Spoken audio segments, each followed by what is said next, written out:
प्यारे छात्रों, हम आप लोगों को आव्यूह के बारे में पढ़ा रहे हैं। बड़ा महत्वपूर्ण चैप्टर है ये आव्यूह, इंग्लिश में मैट्रिक्स भी कहते हैं। किसी चैप्टर को पढ़ने के लिए सबसे पहले उसकी परिभाषा जान लेना जरूरी है। कुछ क्षैतिज पंक्तियों और कुछ ऊर्ध्वाधर स्तंभों को लेकर बनी आयताकार या वर्गाकार सारणी आव्यूह कहलाती है। जैसे यदि हम उदाहरण के रूप में दिखावें, 1 2 3 4 5 6, यहाँ देखने वाली बात है कि दो क्षैतिज पंक्तियां हैं, तीन ऊर्ध्वाधर स्तंभ है। अतः इस आव्यूह का क्रम 2 क्रॉस 3 का हुआ। सबसे पहले हम पंक्तियों को लिखते हैं, इसके बाद में स्तंभों को लिखते हैं। यह आयताकार और वर्गाकार दोनों में से कुछ भी हो सकता है। अब हम आव्यूहों की समानता के बारे में अध्ययन करेंगे कि दो आव्यूह कब बराबर होंगे। तो दो आव्यूह तभी बराबर होंगे जिसमें पहला उनके क्रम बराबर हो, क्रम आपस में बराबर हो। अर्थात एक आव्यूह यदि m क्रॉस n की है तो दूसरी आव्यूह भी m क्रॉस n की ही होनी चाहिए। और दूसरी बात यह होनी चाहिए कि दोनों के संगत तत्व आपस में बराबर है। पहली पंक्ति पहले स्तंभ का तत्व दूसरी आव्यूह में पहली पंक्ति और पहले स्तंभ के तत्व के बराबर हो। जैसे यदि 1 2 3 4 अल्फा बीटा गामा डेल्टा आपस में बराबर हैं, तो यह तभी संभव होगा जब 1 अल्फा के बराबर होगा, 3 गामा के बराबर होगा, 2 बीटा के बराबर होगा और 4 जो होगा वो डेल्टा के बराबर होगा। आव्यूहों के प्रकार। अब हम आप लोगों को बताएंगे कि कितने प्रकार की आव्यूह होती है। तो सबसे पहले इसमें पंक्ति आव्यूह का नाम आता है। पंक्ति आव्यूह उसे कहते हैं जब केवल एक ही पंक्ति होती है। जब किसी आव्यूह में एक ही पंक्ति होती है 1 3 5। अब जैसे अब इसके क्रम को हम जानना चाहें तो इसमें केवल एक ही पंक्ति है और 3 स्तंभ हैं, अतः इसका क्रम हो गया 1 क्रॉस 3। दूसरी आव्यूह जो हम आप लोगों को बताएंगे वह स्तंभ आव्यूह। स्तंभ आव्यूह उसे कहते हैं जब किसी आव्यूह में केवल एक स्तंभ होता है। जैसे किसी आव्यूह को हम 2 4 6 लिख दिए, इसमें देखेंगे तो 1 2 3 क्षैतिज पंक्तियां हैं और एक ऊर्ध्वाधर स्तंभ है, अतः इसका क्रम 3 क्रॉस 1 का हुआ। अब हम आपको आगे बताएंगे शून्य आव्यूह। शून्य आव्यूह उसे कहते हैं जिसके प्रत्येक तत्व शून्य हो।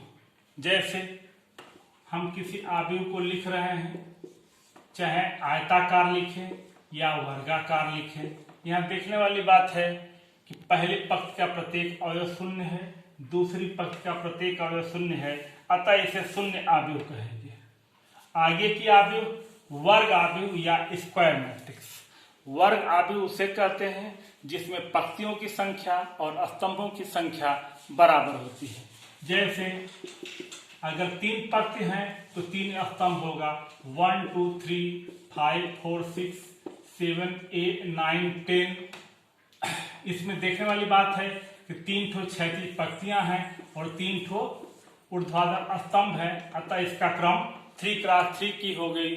यहाँ पंक्तियों की संख्या और स्तंभों की संख्या बराबर है, अतः इसे हम वर्ग आव्यूह कहेंगे।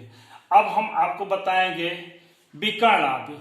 विकर्ण आव्यूह उसे कहते हैं जिसमें मुख्य विकर्ण का प्रत्येक तत्व कोई संख्या हो, बाकी शेष सभी तत्व शून्य हो। जैसे हम लिखे 1 0 0 0 2 3 5 0 4 0 0 6। अब यहाँ देखने वाली बात है कि केवल मुख्य विकर्ण में संख्याएं लिखी गई हैं, शेष बाकी तत्वों को 0 लिखा गया है। अब हम आपको बताएंगे स्केलर मैट्रिक्स, जिसको हम कहते हैं अदिश आव्यूह। अदिश आव्यूह और विकर्ण आव्यूह में बहुत थोड़ा सा अंतर है। अदिश आव्यूह के लिए यह आवश्यक है कि मुख्य विकर्ण का प्रत्येक तत्व बराबर हो और बाकी सभी तत्व शून्य हो। मुख्य विकर्ण उसी में निकलता है जो वर्ग आव्यूह होती है, उसी में मुख्य विकर्ण निकाला जाता है, दूसरे में मुख्य विकर्ण नहीं निकाला जा सकता।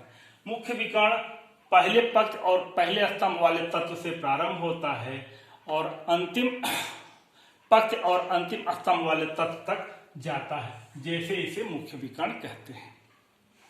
अब हम आपको बताएंगे इकाई आव्यूह। इकाई आव्यूह उस आव्यूह को कहते हैं जिसमें मुख्य विकर्ण का प्रत्येक तत्व एक हो और बाकी सारे तत्व शून्य हो। जैसे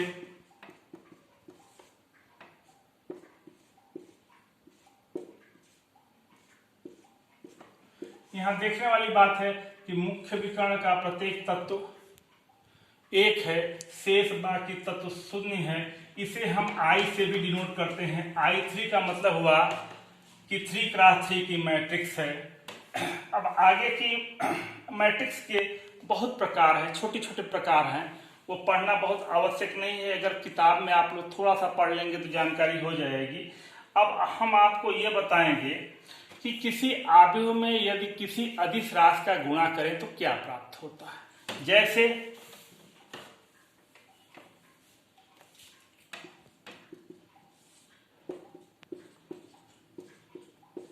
कोई आव्यूह है जिसका पहला स्तंभ 1 2 3 है, दूसरा स्तंभ 5 6 7 है। अगर हम इसको a से निरूपित करते हैं, हम 2a जानना चाहते हैं, अर्थात इसमें 2 का गुणा करते हैं, तो 2 का गुणा आव्यूह के प्रत्येक तत्व में किया जाता है। अब जैसे 2 का गुणा करेंगे तो ये 2 हो जाएगा, ये 4 हो जाएगा, ये 6 हो जाएगा, ये 10 हो जाएगा, ये 12 हो जाएगा, ये 14 हो जाएगा। तो ये तो रहा किसी आव्यूह में किसी अदिश राशि का गुणनफल। अब हम आपको ये बताएंगे कि 2 आव्यूहों को कैसे जोड़ा जाता है, 2 आव्यूहों को कैसे घटाया जाता है। तो 2 आव्यूहों को जोड़ने के लिए, 2 आव्यूहों को घटाने के लिए, दोनों प्रक्रियाओं के लिए तभी संभव होगा जब दोनों आव्यूह समान क्रम के हों और उनके संगत तत्वों को आपस में जोड़ दिया जाता है, या घटाना होता है तो उनके संगत तत्वों को आपस में घटा दिया जाता है। जैसे एक उदाहरण से हम स्पष्ट करें, यदि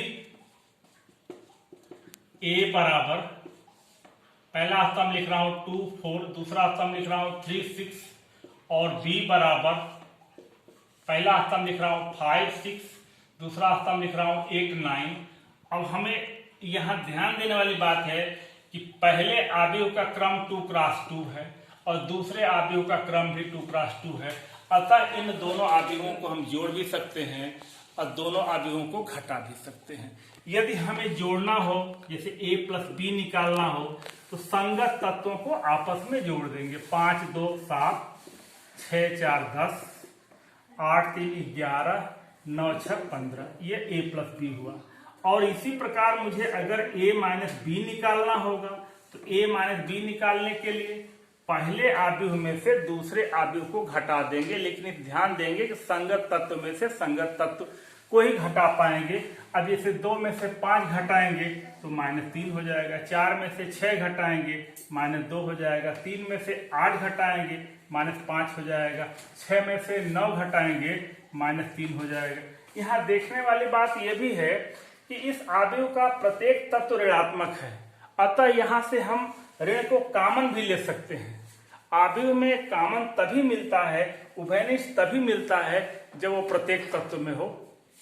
अब हम आप लोगों को ये बताएंगे कि 2 आव्यूहों का गुणा कैसे होता है। संभवतः आव्यूह की सबसे महत्वपूर्ण टॉपिक है कि 2 आव्यूहों का गुणा कब संभव होता है। आव्यूहों का गुणा करने के लिए हमें ध्यान देना पड़ेगा कि कैसे आव्यूहों का गुणा होता है। यहां ध्यान देने वाली बात है कि अगर 2 आव्यूह a और b है तो a का b में गुणा संभव है, अर्थात a भी संभव हो भी सकता है, नहीं भी हो सकता है। यदि a भी संभव है तो कोई आवश्यक नहीं है कि ba भी संभव हो। जैसे यदि a m क्रॉस n की आव्यूह है और b जो है n क्रॉस p की आव्यूह है, तो हम ये जानना चाहते हैं कि a b संभव है कि b ये संभव है। अब a b के लिए देखना होगा, a b तभी संभव होगा जब a में स्तंभों की संख्या और बी में पंक्तियों की संख्या यदि दोनों आपस में बराबर है तो ए बी संभव है। अब यहां बी ए के लिए देखना पड़ेगा, बी में स्तंभों की संख्या और ए में पंक्तियों की संख्या बराबर होगी तभी संभव होगा। तो बी का जो क्रम है वो n क्रॉस p का है, ए का क्रम जो है m क्रॉस n का है। तो बी में स्तंभों की संख्या p है और ए में पंक्तियों की संख्या m है, p m के बराबर नहीं है, अतः बी ए संभव नहीं है। यहाँ केवल ए बी ही निकाला जा सकता है।